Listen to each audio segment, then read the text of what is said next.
I'm thinking about making that like an opening to my next EP album, whenever I decide.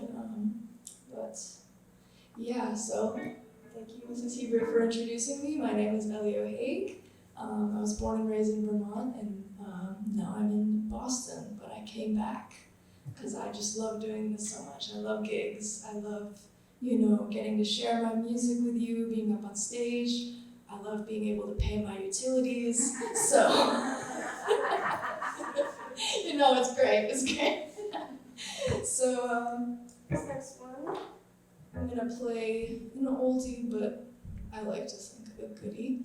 I sang this at a school performance last year, and it's called Scarecrow. So I'll just get to it.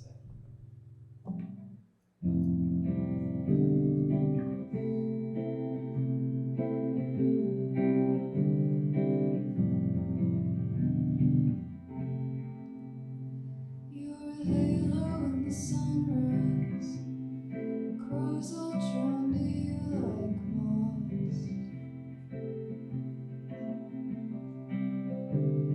I stand guard above you, 'cause the devils, they don't like me so much. Is this how it feels to be used?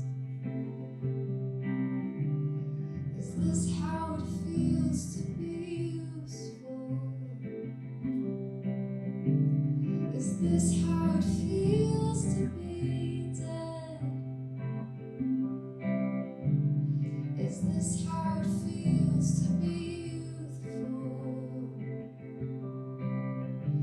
Oh Jesus Christ, if I'd known all this time, I would have kept you safe in my ribs.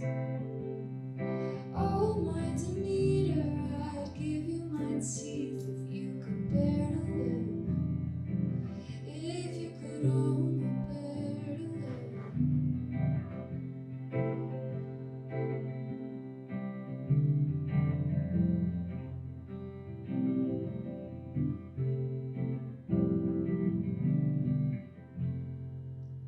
Such a riot in the daylight, cowering from circling claws. You plead with me to step aside and offer them a fetal stop. You're a softie for the kamikaze crows, but darling, they're insatiable. Like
of the set where I have to retune my guitar back to standard. So I'm going to talk at you for a couple of minutes. And since I have to do this, I decided, this is a poetry event. Be nice while I'm, retuning my guitar to recite to you guys one of my poems, since all of these really awesome and brave other people are doing the same. So, I'm going to recite to you a poem I wrote pretty recently, actually.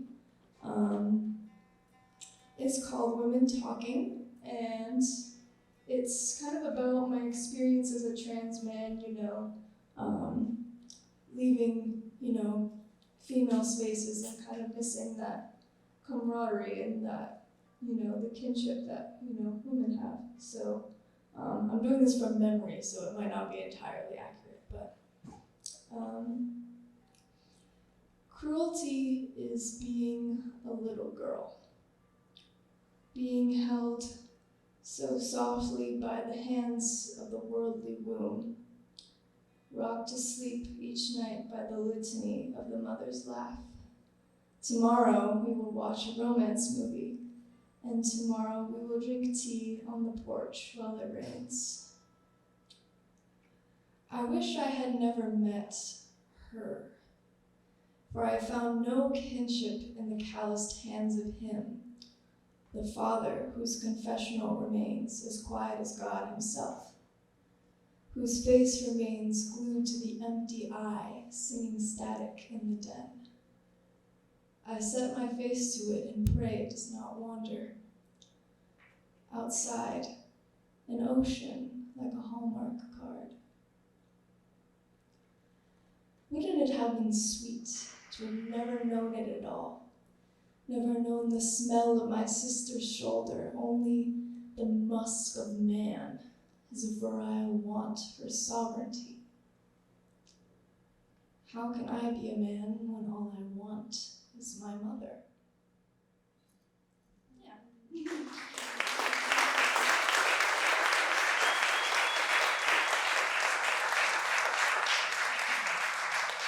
I thought that would be better than talking to you about my life for 5 minutes, so. I'm gonna get a drink of water and then. Alright, this next one I actually wrote on the bus, which is why it's called Megabus, as you'll see. I wrote it from the bus going from Vermont back to Boston after I'd come home for some holiday or other. And as I was on that bus, I was, thinking about my friends and my relationships back home and how they've changed being, long distance and how that's difficult, to see people that you loved, and feel that connection, having been stretched. So this one's called Megabus.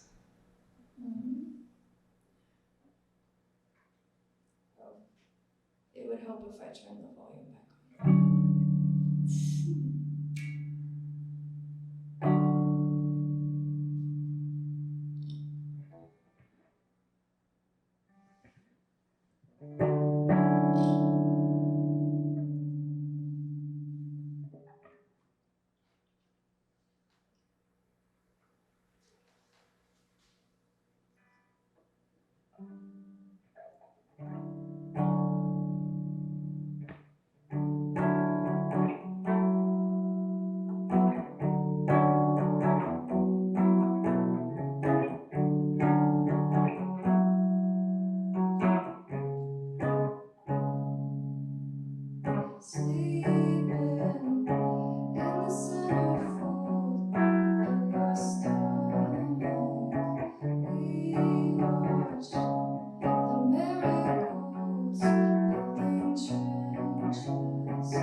this one I just wrote.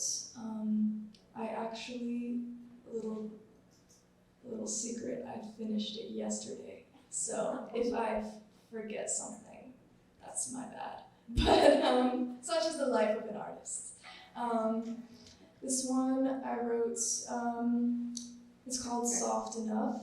I wrote it kind of about letting go of, your older self, but feeling guilty, almost like breaking up with a lover who you feel like is, better.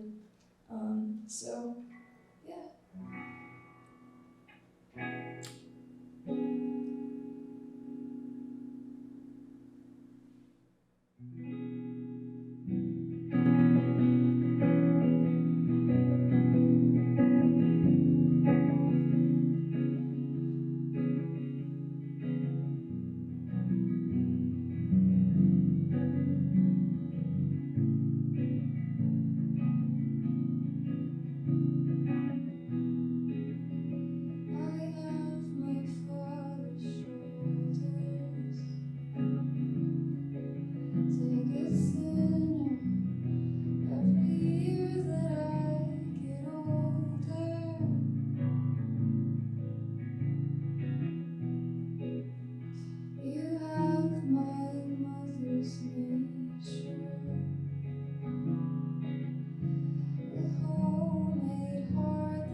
You